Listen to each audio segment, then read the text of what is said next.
মোর ছোট ভাই আর মই দুইজন যখন ছোট আসলাম সেই ছোট কালের কিছু কথা। তো মোর দাদির লগে আর এক দাদি এলে হে আবার বেশি সুন্দর এল। তো সেই দাদি রোজার দিনে তো এই বছর রোজায় এত পরিমাণে গরম পড়ছে আর সেই গরমেই রোজা পড়ছে, সম্ভবত 34 মাসে রোজা পড়ছিল। যাই হোক সেই ঠাডা পড়া গরমে হেরা রোজা আসলে আর মোরা তো ছোটো ছোটো মোর ভাই বই বই পান্তা ভাত খাইতে আছে আর কি জানি মাছ না ডিম দিয়ে খাইতে আছে।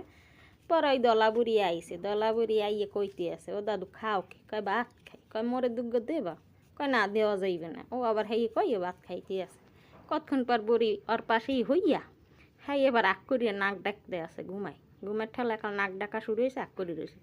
ও আবার হাসছে কি হেই বাত বুড়ির মহান মাইতে দিয়েছে, এখন তো বুড়ি থু থু আহা ও দাদু হল্লি কি মোটর দাদারে বাঙ্গি দিলি এই কইতে আছে। আর মধ্যে মোর মায়ে জিগে ও কি হয়েছে, কয় তোমার পুতে দেহ মোর মোহের মধ্যে পান্তা ভাত ধরাই দিয়েছে, কয় ভালো হয়েছে।